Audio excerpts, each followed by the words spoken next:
मेरी शादी एक ही घर की 3 बहनों से ज़बरदस्त तरीके से करा दी गई। मैं पूजा को बहुत प्यार करता था। उसको पाने के लिए मुझे 3 लड़कियों से शादी करनी पड़ी। सुहाग रात की रात जब वो तीनों मेरे पास आईं, तो हाय दोस्तों, मेरा नाम रोहित है। मैं 12वीं कक्षा का छात्र हूँ। मेरी कक्षा में एक पूजा नाम की लड़की पढ़ती है, जो दिखने में एकदम चाँद के टुकड़े जैसी है। मैं उसका दीवाना बन चुका था। मेरे स्कूल जाने पर बस मेरा एक ही काम था कि पूजा को ताड़ते रहना और उसके गोरे बदन, काले बाल और मस्त कर देने वाली आँखों में डूबा रहना। पूजा की उम्र लगभग 14 साल की थी और वो क्लास 10th में थी। पूजा दिखने में बहुत ही खूबसूरत लड़की थी। पूजा लखनऊ की रहने वाली थी और मैं कानपुर का। हम दोनों एक ही बोर्डिंग स्कूल में पढ़ाई करते थे। जब भी पूजा सीढ़ी से पानी पीने आती, तो नीचे नल के पास खड़ा होकर देखता रहता कि आज उसने क्या पहना है। एक दिन पूजा ने नोटिस किया कि मैं उसके अंदर का झांक करके देखता हूँ। नल के पास खड़े होकर पूजा को पता चल गया कि मैं पूजा को बहुत पसंद करता हूँ। एक दिन मैंने पूजा को प्रपोज कर दिया। पूजा भी कहीं ना कहीं मुझे चाहने लगी थी।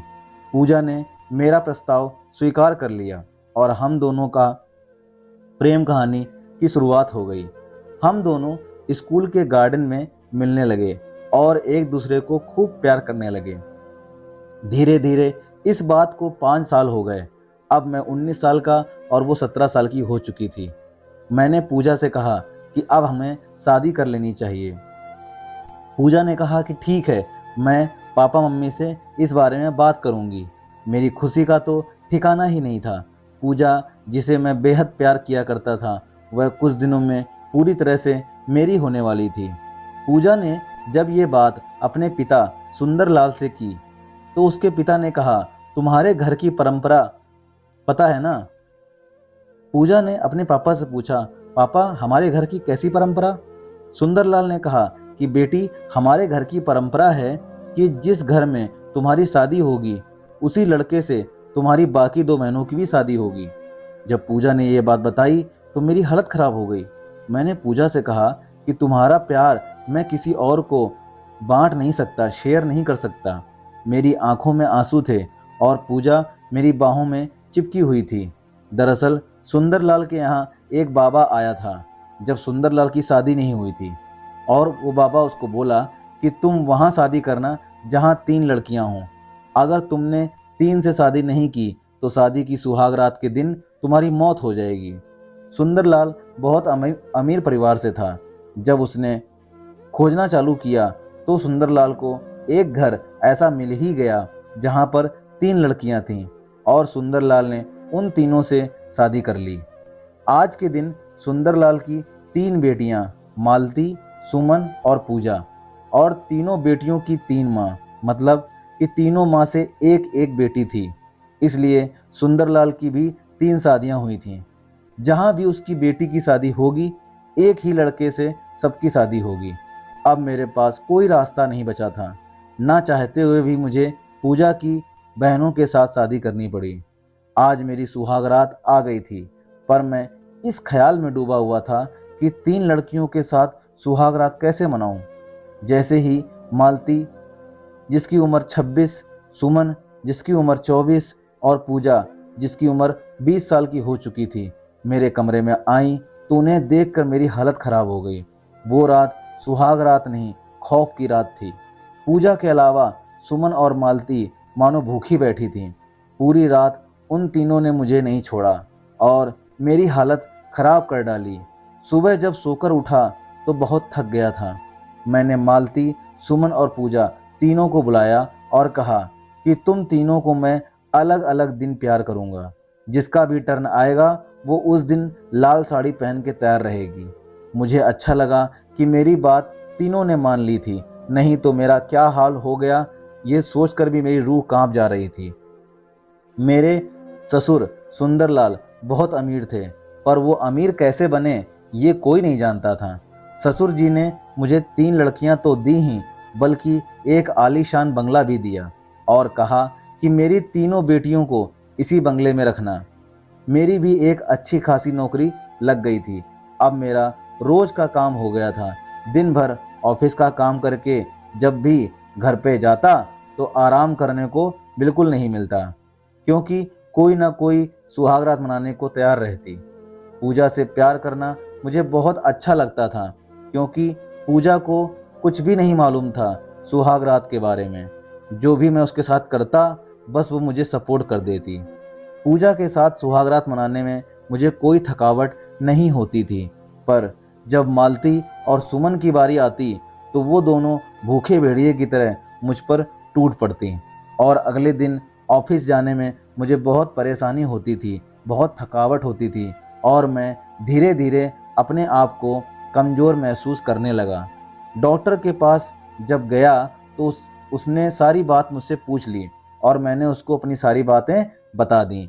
डॉक्टर ने कहा कि तुम्हें आराम की ज़रूरत है, इसलिए तुम अब हफ्ते में एक बार एक लड़की के साथ ही हम बिस्तर होना।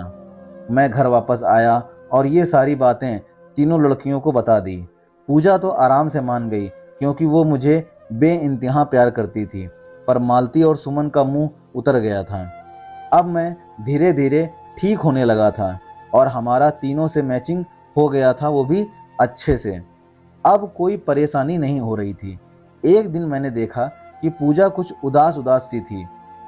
मैंने पूछा तो उसने कुछ बताया नहीं। धीरे धीरे पूजा का मेरे लिए प्यार कम हो रहा था। वो मुझे अब कुछ भी शेयर नहीं करती थी और उधर वो दोनों जो मुझे नोच नोच कर खा जाना चाहती थी। मेरा सर फटा जा रहा था कि आखिर पूजा अपनी बातें मुझसे शेयर क्यों नहीं करती है। दोस्तों, अगर मेरे चैनल पे आप स्टोरी सुन रहे हो तो please subscribe my YouTube channel. Please please please subscribe my YouTube channel. ये सब जानकर मेरा सर फटा जा रहा था। मुझे लगा कि मेरी सुहाग रात ना मनाने की वजह से पूजा का कहीं और चक्कर तो नहीं चल रहा। दरअसल कॉलेज के टाइम पर कमल नाम का लड़का भी पूजा के लिए पागल था। पूजा भी कभी कभी उसको देखकर हंस देती थी। मुझे लगा कहीं ऐसा तो नहीं कि पूजा कमल के पास जाती हो। सच्चाई का पता लगाना बहुत ज़रूरी हो गया था। मैंने एक दिन ऑफिस जाने का नाटक किया और पूजा के पीछे पीछे चल दिया। मैंने थोड़ा ही आगे बढ़ा तो देखा कि पूजा कमल से कुछ बातें कर रही थी और कुछ देर बाद उसके गले मिलकर वापस आ गई। दोस्तों, मैं बहुत परेशान हो गया था कि क्या मेरा प्यार बस सुहाग रात तक ही था? क्या पूजा भी मालती और सुमन जैसी थी? मेरे मन में पता नहीं कैसे कैसे सवाल घूम रहे थे। पूजा भी चरित्रहीन है क्या? ये सब मेरे दिमाग में चल ही रहा था कि अचानक मेरे ऑफिस से फ़ोन आता है कि आपको 15 दिनों के लिए दिल्ली जाना पड़ेगा। मैंने तीनों के साथ सुहाग रात मनाई और दिल्ली के लिए निकल पड़ा। उस रात पूजा के साथ मैंने गुस्से में प्यार किया था, क्योंकि मेरे दिल में उसके लिए नफरत सी जग गई थी। मैं अपने ऑफिस के काम से दिल्ली चला गया और वहाँ जाके बहुत बिजी हो गया। बस कमल और पूजा के बारे में सोच सोच कर मेरी हालत खराब हो रही थी।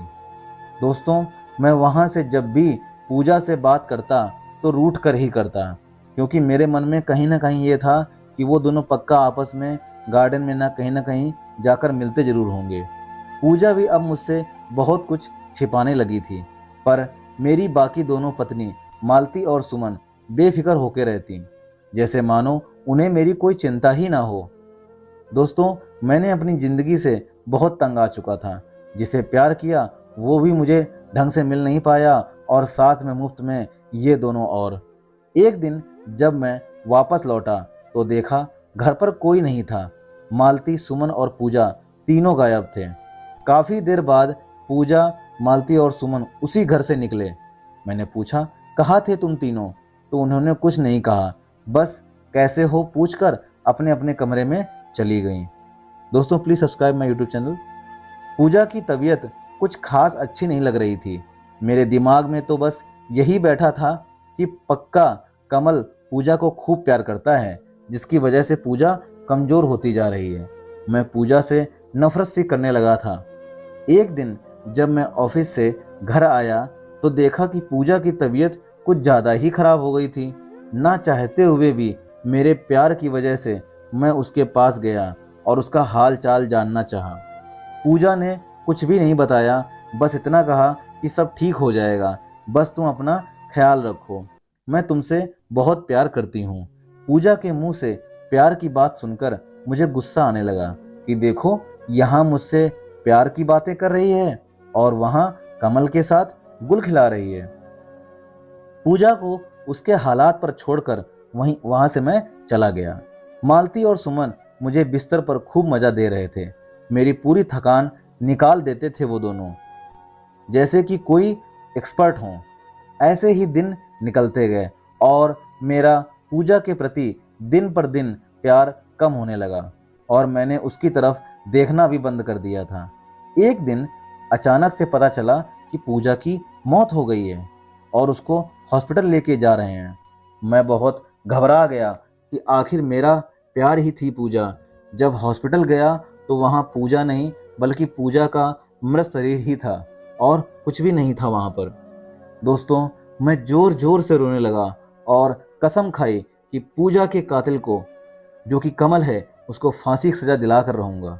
मैं झट से पुलिस के पास गया और कमल को गिरफ्तार करवा दिया। कमल ने बहुत बार मुझसे बोला कि मैंने पूजा को नहीं मारा, वो तो मेरी बहन या दोस्त जैसी थी और उसने मुझे कुछ राज बताया। मुझे कमल की बातों पर बिल्कुल यकीन नहीं था, इसलिए पुलिस को बोलकर उसकी खूब पिटाई करवा दी। पुलिस वालों ने कमल को बहुत पीटा, पर उसने अपना मुंह नहीं खोला। वो बोला दोस्तों कि जो बताएगा वो मुझे ही बताएगा। मैं कमल को वहीं पुलिस स्टेशन छोड़कर घर आ गया। मुझे पूजा से बहुत प्यार था और शायद कमल को भी प्यार था, इसलिए जब पूजा नहीं मानी होगी तो उसने पूजा को मार डाला। मैंने पूजा की याद में शराब पीना शुरू कर दिया। मेरी जिंदगी नरक बन चुकी थी।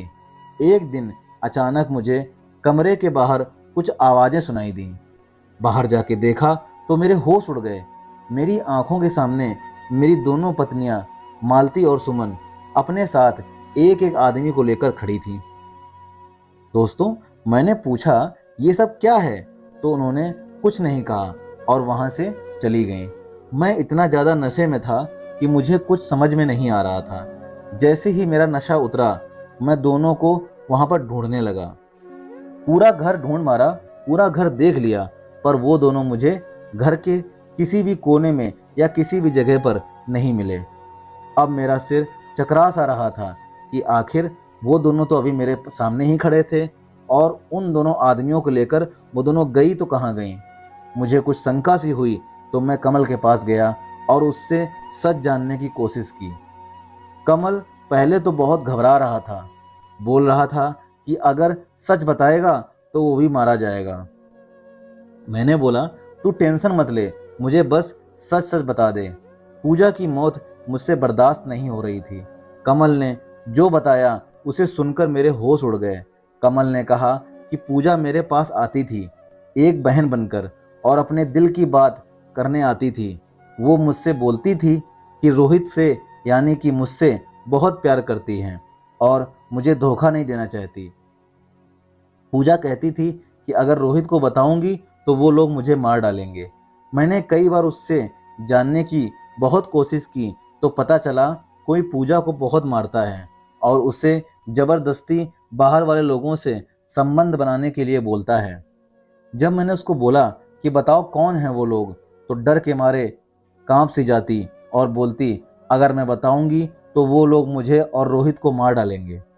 उस दिन जब ये सब बात पूजा मुझसे करके रो रही थी तो मैंने उसको सांत्वना देने के लिए गले लगा लिया और उसको समझा रहा था कि सब ठीक हो जाएगा। इतने में तुम वहाँ पहुँच गए। हमने तुम्हें देख लिया था और पूजा कह रही थी कि अब तो मैं पक्का मर जाऊंगी क्योंकि रोहित ने देख लिया है। मुझे लगा कि तुमने ही उसको मारा है। तब मैं कमल से बोला, वो मेरा प्यार थी, उसके बिना एक पल भी जीना मुश्किल था मेरे लिए, भला मैं उसको कैसे मार सकता हूँ। अब मेरा दिमाग काम करना बंद कर दिया था और मैं बस यही सोच रहा था कि आखिर पूजा को मारा तो मारा किसने। यही सब सोचकर जब मैं घर पहुंचा तो मालती और सुमन ने मुझे वाइन ऑफर की। मैंने शराब पी और सो गया। अचानक से आंख खुली तो किसी के हंसने की आवाज़ सुनाई दी। देखा तो फिर से मालती और सुमन के साथ एक आदमी खड़ा हुआ था। फिर से नशे में होने की वजह से मैंने उनका पीछा नहीं किया और जब होश आया तो पहले की तरह घर में खोजना चालू कर दिया और कहीं फिर से कोई नहीं मिला। मुझे डर सा लगने लगा कि आखिर मेरी दोनों पत्नियां किसको घर लेकर आती हैं और फिर अचानक गायब सी हो जाती हैं। इस राज का पता लगाना बहुत ज़रूरी हो गया था। एक दिन जब मैं घर आया तो फिर से मालती ने वाइन ऑफर की। मैंने उसे वाइन लिया और सोने का नाटक करने लगा। जब मालती और सुमन को यकीन हो गया कि मैं सो गया हूँ तो पहले की तरह इस बार और भी ज़्यादा हैंडसम और बड़े घर के दो आदमियों को लेकर आ गईं। मैंने नशे में होने का नाटक किया। उन दोनों को ये तो पता चल ही गया था कि मैं नशे में हूँ और वो दोनों कहीं जाने लगी। दोस्तों, मैंने चुपके से उनका पीछा किया तो पता चला कि सुमन के कमरे में एक खुफिया दरवाज़ा है। Hi friends, please subscribe my YouTube channel. वहीं से सुमन और मालती उन दोनों आदमियों के साथ कहीं जा रही थीं। जैसे जैसे मैं आगे बढ़ता जा रहा था मेरे दिल की धड़कन तेज होती जा रही थी। मैं जैसे ही हमारे दरवाजे के अंदर गया तो मुझे कहीं कुछ रास्ता नहीं दिखाई दिया, बस एक छोटा सा खिड़की जैसा दिखाई दिया। जब उसको खोलकर देखा तो एक अंदर जाने का बड़ा सा रास्ता दिखाई दिया और मैं उसके अंदर जाने से डरने लगा क्योंकि वहाँ अकेले जाना सही नहीं था। मैं वापस आ गया और कमल को फ़ोन करके बुला लिया। जब कमल आया तो हम दोनों खुफिया रास्ते की तरफ बढ़ने लगे। जैसे ही हम दोनों हमारे रास्ते से आगे बढ़े तो वहाँ एक बड़ा सा कमरा दिखाई दिया जहाँ से अजीब अजीब सी सिसकारियाँ सुनाई दे रही थीं। मुझे पता था कि ये आवाज़ मालती और सुमन की है। जैसे ही अंदर गया तो वहाँ का नज़ारा देखकर मेरे होश ही उड़ गए। मेरी दोनों पत्नियां बिस्तर पर लेटी हुई थीं और अपनी दोनों टांगें उठाकर उन आदमियों से मजे ले रही थीं। दोनों भोग विलास में डूबे हुए थे। मेरे आने की खबर तक नहीं लगी उनको। उसके बाद जैसे ही मैं पीछे मुड़ा तो देखा पीछे मेरे ससुर और सास खड़े थे और उनके हाथों में ब्रीफ केस थे जो कि पैसे से भरे हुए। मैं जोर से चिल्लाया कि ये सब क्या हो रहा है। पहले मैंने कमल को ही बोल दिया था कि पुलिस को फ़ोन करके बुला लेना। मालती और सुमन मुझे देखकर हैरान होने की बजाय मुझ पर हंसने लगीं और बोलीं, आओ मेरे राजा। मुझे अपने सास और ससुर पर बहुत गुस्सा आ रहा था। मैंने पूछा कि ये सब क्या चल रहा है, तो जो बात उन्होंने बताई वो सुनकर मेरी आंखों से आंसू आने लगे। ससुर ने कहा कि बेटे, ये सब हमारी चाल तुमको फंसाकर पैसे कमाने की थी, क्योंकि बिन ब्याही लड़की अगर घर पर रहे तो लोग पता नहीं क्या क्या सोचते हैं। इसलिए मैंने झूठ बोला कि 3 लड़कियां एक ही लड़के से शादी करेंगी। दरअसल मैंने 3 तवायब से शादी की थी और मैं बहुत गरीब घर से था, तो शादी के बाद भी मैंने अपनी औरतों को धंधे पर रखकर बहुत पैसा कमाया और डॉक्टर से बोलकर कि हाँ, इन तीनों औरतों को लड़कियां ही हों ये कन्फर्म भी करवा लिया ताकि अपनी लड़कियों से भी पैसा कमा सकूं। जब तुम्हारी शादी मेरी बेटियों से हुई तो मेरी खुशी का ठिकाना न रहा। मैंने सोचा अब तो खूब पैसा आएगा तुम्हारे ही घर पर धंधा करके। मैंने तुम्हें ये बंगला गिफ्ट किया और इसमें खुफिया रास्ता बनाया ताकि मैं अपनी बेटियों को इस्तेमाल करके खूब पैसा कमा सकूं। मैं उनकी बातें अपने फ़ोन पर रिकॉर्ड कर रहा था और ये सब सुनकर मुझे उन पर बहुत गुस्सा भी आ रहा था, पर मैं अकेला था, कुछ कर भी नहीं सकता था। मैंने ससुर से पूछा कि पूजा भी इस धंधे में शामिल थी, तो उसने बोला कि नहीं, वो केवल तुमसे प्यार करती थी। कई बार समझाने के बाद भी वो नहीं मान रही थी। हमने उसको खूब पीटा, फिर भी वो नहीं मानी और जब एक दिन देखा कि वो कमल को कुछ बता रही है तो मुझे उस पर शक हुआ। जब पूजा की पिटाई होती थी तो उसको बोला जाता था कि अपने पति की सलामती चाहती हो तो चुपचाप धंधे में आ जाओ, पर वो ना मानी और बोली मेरी बॉडी सिर्फ रोहित की है, उसके अलावा मेरे शरीर पर किसी और का हाथ भी नहीं लग सकता। ये सब सुनकर मुझे अपने आप पर बहुत गुस्सा आ रहा था कि मुझे इतना ज़्यादा प्यार करने वाली पूजा पर मैंने शक किया। जब उसको मेरी ज़रूरत थी तब मैंने उसका साथ नहीं दिया और इन हैवानों के हवाले कर दिया। दोस्तों, मेरी सास बोली कि जब पूजा नहीं मानी और हमारी बात कमल के द्वारा पता चलने वाली थी तो हमने पूजा को मार दिया। दोस्तों, please subscribe my YouTube channel. और अपनी दोनों बेटियों से पैसे कमाने लगे। मुझे इतनी तेज गुस्सा आया कि मैंने अपनी सास और ससुर के मुंह पर थूक दिया। उसके बाद सबने मिलकर मेरी पिटाई शुरू कर दी। मैं अधमरा सा हो गया था। तब तक पुलिस वहां पर आ गई, जो कि कमल लेकर आया था, और मेरी रिकॉर्डिंग सुन ली। उसके बाद उन सबको गिरफ्तार कर लिया गया और उनकी बदनामी पूरे शहर में हुई। ऐसा पैसा कमाने की क्या ज़रूरत, जहां अपनी बीवी और बेटी को ही धंधे पर लगा दिया जाए। मेरा मन कर रहा था कि मैं भी अपनी जान दे दूं और अपनी पूजा के पास चला जाऊं, पर मुझे पूजा को इंसाफ दिलाना था। मैंने अपना पूरा जोर लगा दिया और सबको आजीवन उम्र कैद की सज़ा दिलवाई। दोस्तों, मैंने पूरी उम्र पूजा की याद में बिता दी और पूरी ज़िंदगी अफसोस रहा कि मैंने अपने प्यार पर क्यों शक किया। लोग इतने लालची हो जाते हैं कि लालच में आकर अपनी सारी मर्यादाएं ही भूल जाते हैं। तो दोस्तों, यह थी हमारी आज की कहानी, जो कि राज सुरेश चैनल पर उपलब्ध है। उम्मीद करते हैं कि आपको पसंद आई होगी, और आपका क्या कहना है इस कहानी के बारे में कमेंट करके हमको ज़रूर बताइएगा। साथ ही साथ अगर आप मेरे चैनल पर नए हो तो वीडियो को लाइक, सब्सक्राइब और शेयर ज़रूर कीजिएगा। साथ ही साथ आपके दाहिनी तरफ एक घंटी बनी हुई है, उस घंटी को दबाकर ऑल पर सेट कर लीजिएगा, ताकि आपको मेरी सारी स्टोरी सबसे पहले मिलें। मिलते हैं अगली कहानी, तब तक के लिए जय हिंद, जय भारत दोस्तों।